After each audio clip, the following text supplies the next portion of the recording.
Salut, c'est Anthony, soyez les bienvenus sur cette nouvelle vidéo consacrée au budget en ce qui concerne mes différents investissements immobiliers parce que vous avez été nombreux et nombreuses à me poser la question de savoir, suite à ma dernière vidéo sur la chaîne, pourquoi je n'ai pas parlé de mes différents chiffres en ce qui concerne mes investissements immobiliers.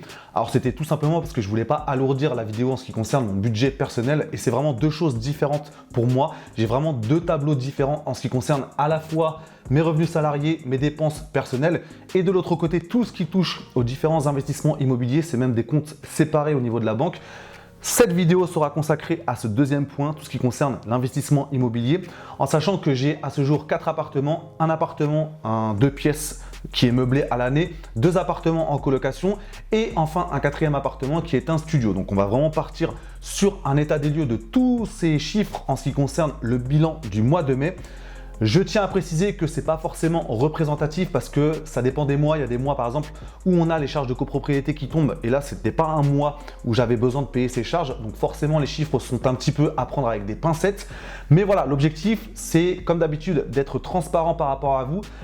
Pour vous montrer aussi que je fais ce que je dis, donc je ne suis pas juste quelqu'un qui vous explique comment faire et qui ne l'applique pas dans sa propre vie, je fais vraiment ce que je m'applique à vous dire, donc vous allez voir ça en détail tout à l'heure. Et aussi pour vous montrer un petit peu les coulisses, pour voir à quoi vous pouvez vous attendre lorsque vous démarrez une carrière d'investisseur immobilier, en sachant que bien évidemment, chacun et chacune fait son propre chemin, se fixe ses propres objectifs. Je ne suis pas là pour vous donner la leçon et vous dire vous faites exactement comme moi. Chacun est libre de faire comme il veut. Mais voilà, c'est vraiment des vidéos qui me tiennent à cœur pour vraiment avoir cet échange, pour voir dans les commentaires qu'est-ce qu'on a en commun, qu'est-ce qu'on n'a peut-être pas en commun. C'est vraiment des débats qui sont hyper enrichissants et d'ailleurs je vous remercie parce que les commentaires sont toujours très nombreux sur chaque vidéo et vraiment très enrichissants. C'est exactement la raison pour laquelle j'ai voulu créer cette chaîne. Dans un premier temps, on va se concentrer sur les différents loyers que j'ai perçus sur ce mois de mai. Ensuite, dans un deuxième temps, on verra tout ce qui touche aux prêts immobiliers, donc quelles sont les mensualités que j'ai à payer chaque mois. C'est vraiment quelque chose qui est très important pour comprendre cette notion de, certes, on a des rentrées d'argent, mais on a surtout des sorties d'argent. Et c'est vraiment seulement en faisant la différence entre les deux qu'on peut sortir ce qu'on pourrait appeler un bénéfice. Et c'est vraiment ça qui est le plus important pour savoir de quoi on parle précisément. Dans un troisième temps, on verra l'ensemble des dépenses parce que bien évidemment, il n'y a pas que la mensualité du prêt immobilier à payer chaque mois. Il y a d'autres dépenses en fonction aussi du mode d'exploitation que vous utilisez sur vos différentes locations. Et enfin, quatrièmement, on fera juste un petit point pour vous expliquer un petit peu ce qui s'est passé sur ce mois de mai parce que j'ai eu quelques petites choses à gérer en ce qui concerne les locations parce que je gère moi-même la gestion locative de mes locations. Donc il y a eu il y a eu quand même quelques petits trucs à régler, c'est pas encore tout à fait terminé, mais c'est pour vous montrer aussi que tout n'est pas toujours rose. Il y a aussi des choses à gérer, c'est pas de tout repos, c'est pas le cliché de la personne qui investit dans l'immobilier et qui est tranquille sur la plage en train de siroter un cocktail. Il y a du travail, il y a des choses à régler, il y a des locataires qui vous donnent un loyer et qui attendent en retour une certaine prestation, qui attendent aussi d'avoir un propriétaire qui est réactif. Donc c'est ce qu'on verra en quatrième partie. Donc voilà, c'est vraiment le programme de cette vidéo.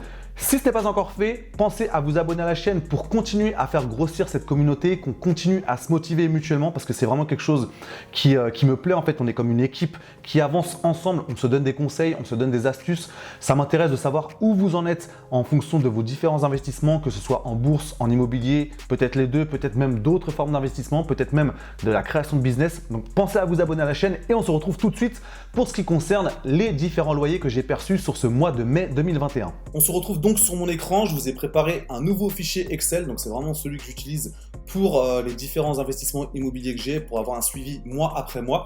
Donc là on est sur la partie loyer perçu en mai 2021, vous voyez le détail sur mes 4 appartements, donc on voit que sur le premier appartement, j'ai un loyer perçu de 695 €, sur l'appartement numéro 2, c'est une colocation, donc là j'ai pas mis le détail, mais ça fait un total de 1860 €. Je peux vous donner le détail. Il y a une chambre à 450 € et 3 chambres à 470 €. Donc on arrive bien à 1860 € de loyer perçu sur ce deuxième appartement qui est le premier appartement en colocation. Le troisième appartement, c'est aussi une colocation. On a un total de 1390 €. Donc là, on a une chambre à 460 et 2 chambres à 465 €. Et enfin, le dernier appartement, c'est un studio. On a un loyer de 640 €. Donc on arrive sur un total de 4585 €. Chose très importante par rapport à ça, je vous demande d'être concentré sur ce que je vais dire. Je pourrais très bien ne parler que de ce chiffre-là et vous faire rêver, broder toute une histoire par rapport à ce chiffre très très impressionnant en vous disant voici comment quitter votre travail en remplaçant votre salaire par un salaire de 4 585 € grâce au loyer perçu, sauf que ce serait vraiment vous mentir ou en tout cas travestir un petit peu la réalité parce que là on est simplement sur les rentrées d'argent. Et en face, il y a bien évidemment des dépenses, c'est ce qu'on va voir juste après. Mais j'insiste vraiment là-dessus parce que souvent, on se fait une fausse image de ce qu'est un rentier immobilier parce qu'on a l'impression qu'avec ce genre de montant, on peut se permettre de quitter son travail. Croyez-moi, c'est loin d'être le cas, on va y revenir juste après. Mais c'est pas parce qu'on perçoit 4 585 € de loyer qu'on peut se dire « Ok, tranquille, je vais dire adieu à mon patron et je vais pouvoir… » changer complètement de vie et vivre de mes rentes immobilières. Ça, c'est vraiment quelque chose à prendre en compte pour savoir exactement de quoi on parle. On attaque donc maintenant la partie un petit peu moins sympathique, tout ce qui concerne les différentes sorties d'argent, les différentes dépenses. On va commencer par ce qui touche aux mensualités de prêt immobilier parce que bien évidemment, sur chacun de ces appartements, j'ai en face un prêt immobilier à payer chaque mois. Donc sur l'appartement numéro 1, je suis à une mensualité de 398 € et 25 centimes. Appartement numéro 2, 736 € et 43 centimes. Le troisième appartement, la deuxième colocation, 793 € et 80 centimes. Et enfin, le dernier appartement, 423 € et 97 centimes. On arrive donc à un total de 2352 € et 45 centimes. Petite précision par rapport à ça. C'est aussi quelque chose dont on a souvent tendance à oublier, c'est que dans chaque mensualité, vous avez certes des intérêts, mais vous avez surtout du capital amorti chaque mois. Donc ça, c'est vraiment ce qu'on pourrait appeler de l'enrichissement presque, entre guillemets, invisible, parce qu'on n'en a pas tout de suite conscience. Mais chaque mois, vous avez ce capital amorti qui grossit. Donc vous avez de plus en plus vous prenez de plus en plus possession de cet appartement, parce que à partir du moment où vous l'achetez, il n'appartient pour l'instant qu'à la banque. Et plus vous remboursez de capital, plus vous pouvez considérer que la part qui est en votre possession est de plus en plus importante. Donc c'est vraiment important de comprendre cette notion de enrichissement, certes pour l'instant invisible, en ce qui concerne le capital amorti chaque mois. Mais bien évidemment, les dépenses ne s'arrêtent pas là, ce serait vraiment trop beau. J'ai d'autres choses à payer que les mensualités de prêt immobilier. Donc là, on bascule sur un autre tableau en ce qui concerne ce que j'ai appelé les différentes charges sur les 4 appartements. Donc je les ai regroupées, on ne va pas rentrer dans le détail, je vous ai juste mis les différentes catégories et le cumul pour les 4 appartements. Donc sur la première ligne, en ce qui concerne les impôts et les taxes, je suis à 423 € sur ce mois de mai. En ce qui concerne le gaz, 100 €. Donc j'ai 2 appartements en colocation. C'est moi qui paye les factures parce que après je les ai inclus dans un forfait de charge. Là, il y avait juste un appartement pour lequel j'ai payé ce mois-ci parce que l'autre appartement, c'était la régularisation annuelle. Donc c'est le fournisseur d'énergie qui m'a rendu de l'argent sur ce deuxième appart. Donc là, c'est pour ça que c'est pas toujours significatif les chiffres de ce mois-ci. Ensuite, il y a eu quelques fournitures à acheter, donc 89 € et 90 centimes. Après, Internet, pareil, sur les 2 appartements en colocation, c'est moi qui paye le forfait Internet, donc 50 € et 98 centimes. L'assurance propriétaire non occupant pour les 4 appartements, je suis à 41 € et 60 centimes. La femme de ménage qui intervient pour l'instant sur un seul appartement, donc c'est le premier appartement que j'ai en colocation, 39 € et 81 centimes.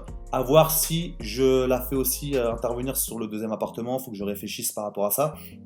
Ensuite, l'électricité, 30 € et 80 centimes, ça c'est la même chose. Sur les 2 appartements, il n'y en a qu'un sur lequel j'ai payé parce que l'autre, c'était aussi la régularisation annuelle, donc ils m'ont rendu un petit peu d'argent. Et enfin, l'eau, pareil, pour 2 appartements, sauf que là, j'ai un appartement sur lequel je paye chaque mois, donc 19,32 € par mois. L'autre appartement, ça se fait tous les trimestres, donc là, ce n'était pas un mois sur lequel je payais pour le deuxième appartement. Donc c'est pour ça que j'insiste beaucoup là-dessus, ce n'est pas des chiffres qui sont pleinement représentatif. On pourrait avoir tendance à se dire ouais ça va, il paye pas trop cher, mais voilà, il y a aussi des lignes qui n'apparaissent pas sur ce mois-ci mais qui apparaîtront sur d'autres mois. On arrive sur un total de 795 € et 41 centimes. Donc vous voyez déjà que ça fait une certaine somme en termes de charges. Si on rajoute ça en plus aux mensualités de prêt immobilier, c'est ce que j'ai fait juste après. Donc je vous ai préparé un autre tableau si on descend. Donc là on se fait un petit bilan du mois de mai. On voit donc bien que les recettes, en ce qui concerne les loyers perçus, on est bien à 4 585 €, c'est ce qu'on a vu juste avant. Au niveau des mensualités de prêt, ce qu'on a vu aussi juste avant, 2 352 € et 45 centimes. Et en ce qui concerne les charges, 795 € et 41 centimes. Et quand on fait la différence entre les recettes et les charges, on arrive à un résultat de 1 437 € et 14 centimes. Donc ça, c'est ce qu'on pourrait appeler le bénéfice sur ce mois-ci. Je remets encore une fois une petite précision en disant que cela n'est pas représentatif parce que c'était aussi un mois sur lequel je n'avais pas de charge de copropriété à payer. Et croyez-moi, quand on doit... Pardon, j'ai la voix un petit peu qui déraille, pardon. Quand on doit payer les 4 charges de copropriété parce qu'on a 4 appartements, ça fait tout de suite une grosse somme. Donc je vous ferai aussi une autre vidéo sur un autre mois dans lequel je dois payer ces charges et vous allez voir vraiment le montant et à quel point ça change le résultat qu'on obtient dans cette case-là. Mais voilà, sur ce mois de mai, je suis totalement transparent avec vous. On est sur un résultat de 1437,14 € en ce qui concerne les différents appartements qu'on a en location. Je ne vous cache pas que j'ai parfois hésité à montrer mes chiffres en ce qui concerne mes différents investissements immobiliers parce que on a inconsciemment la peur d'être un petit peu jugé, la peur d'afficher certains résultats parce qu'on est dans un pays dans lequel l'argent est un petit peu tabou. Mais après, je me suis dit, de toute façon, tu as choisi de créer une chaîne YouTube sur ces domaines de immobilier, bourse, création de business et éducation financière. Donc, si tu ne montres pas tes résultats, à un moment donné, tu vas te heurter au presque scepticisme des personnes qui te suivent. Et je peux totalement comprendre parce que, à l'inverse, comme moi, j'ai envie d'apprendre des choses dans tel ou tel domaine. J'aime bien écouter des personnes qui sont capables de m'expliquer qu'elles font ce qu'elles disent, parce que je trouve que c'est très facile de dire des choses, mais par contre de les faire réellement sur le terrain, c'est quand même autre chose. Donc c'est vraiment ce que je m'applique à faire sur cette chaîne. Il y a d'autres chaînes qui le font, c'est très très bien, et c'est vraiment comme ça qu'on apprend, parce qu'on a une richesse aujourd'hui très très importante avec Internet. On peut accéder à énormément de contenu pour se former dans tel ou tel domaine avec des personnes de qualité.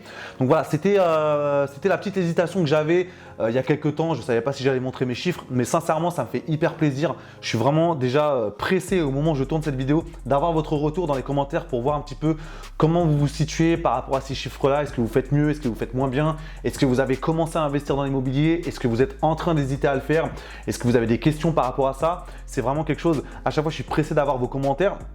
Dernier point que je voulais voir rapidement avec vous, parce que je ne vais pas non plus rentrer trop dans les détails, sinon la vidéo sera trop longue, c'était vous expliquer rapidement sur ce mois de mai ce que j'ai eu à gérer dans les différents appartements.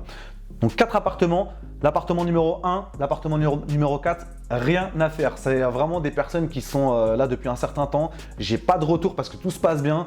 L'appartement en plus est de qualité. Donc pour l'instant, je touche du bois, il n'y a pas de souci. Sur les 2 colocations, il y a eu quelques soucis. Les locataires sont très bien. C'est juste que voilà, des fois la faute n'a pas de chance. Il y en a eu un dans lequel il y a un volet qui s'est un petit peu détérioré. Donc j'ai dû venir faire une petite réparation. Et il y a aussi, alors là c'est un truc assez improbable, je ne savais même pas que c'était possible.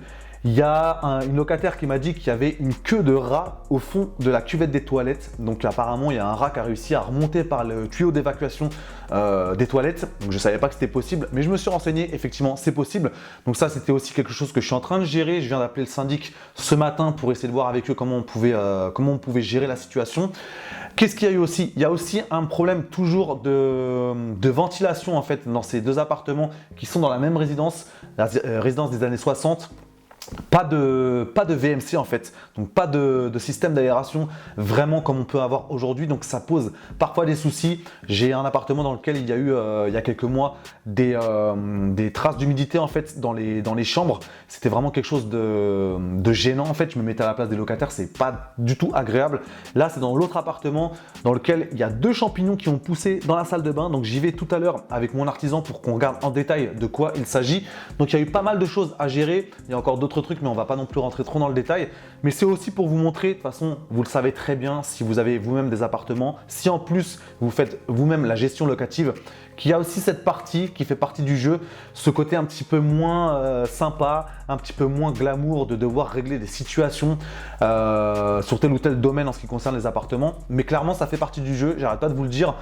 Après, je vous mets directement en confiance, c'est-à-dire que même moi, ça m'arrive de presque craquer en fait. Il y a des moments où je me dis, est-ce que ça vaut vraiment le coup? Quand il y a quand il y a plusieurs remontées de la part des locataires parce que telle chose ne marche plus, telle chose, il y a de l'humidité, telle chose doit être réparée, ou il y a une fuite dans tel ou tel endroit, je me dis, ok, est-ce que ça vaut vraiment le coup de se prendre la tête à devoir gérer tout ça? Alors après, je me ressaisis parce que déjà, je me dis, c'est toi qui as choisi de gérer toi-même la location, donc tu ne peux pas te plaindre de quelque chose que tu as toi-même choisi de faire. Donc ça déjà, ça me permet de prendre du recul. Et après, voilà, je me reconcentre en me disant que sur la durée d'une location, ces problèmes sont quand même assez minimes par rapport à ce que ça permet d'obtenir en termes aussi d'enrichissement, en termes de construction de patrimoine, en termes de relations humaines, parce que c'est quelque chose de très intéressant de gérer aussi des personnes qui sont des locataires de vos appartements. Donc ça me permet de prendre du recul et de me ressaisir. Mais voilà, je tiens à dire que je ne suis pas un super-héros et j'ai aussi parfois des coups de mou. Donc je vous remercie pour votre attention. Dans les commentaires, dites-moi si vous avez des questions par rapport à ces chiffres-là. Dites-moi aussi où vous en êtes par rapport à vos propres chiffres. C'est intéressant de comparer, de discuter. C'est toujours quelque chose qui me plaît et je trouve ça très très enrichissant d'avoir cette possibilité de répondre aux commentaires, d'échanger par rapport à ça. Donc je vous remercie pour votre attention. Je vous dis à très bientôt pour une prochaine vidéo. Petite annonce, j'aurai l'occasion d'en reparler. Mais je vais repasser un rythme de une vidéo par semaine parce que je me suis aperçu que c'était très compliqué en fait de mon côté en fait en termes de vie personnelle de maintenir ce rythme de 2 vidéos par semaine. Ça me plaisait mais à un moment donné j'ai inconsciemment négligé certaines choses et je veux vraiment retrouver cet équilibre. C'est quelque chose sur lequel je m'applique à travailler parce que il y a encore quelques temps j'avais presque l'impression de saturer au niveau de la charge mentale parce que j'avais trop de choses à gérer. À chaque fois que je terminais une vidéo, il fallait déjà que je pense à préparer la suivante. Je veux vraiment toujours garder ce plaisir de faire des vidéos, ce plaisir d'être au contact des personnes qui me suivent. Donc c'est pour ça que je vais repasser à une vidéo par semaine, ce qui ne veut pas dire que je ne basculerai jamais à 2 vidéos par semaine. Il y a peut-être des moments où j'aurai plus de temps, des moments où j'aurai plein d'idées, des moments où je me dirai ok là je peux me permettre de faire 2 vidéos par semaine sans perturber l'équilibre de ma vie. Mais voilà, pour l'instant on repasse à une vidéo par semaine. Par contre une vidéo toujours de qualité. Je bosse énormément pour faire en sorte que vous soyez satisfait et pouvoir honorer la confiance que vous m'avez témoignée en vous abonnant à la chaîne. Je vous dis à très bientôt. Prenez soin de vous, on lâche rien et on se retrouve bientôt pour la prochaine vidéo.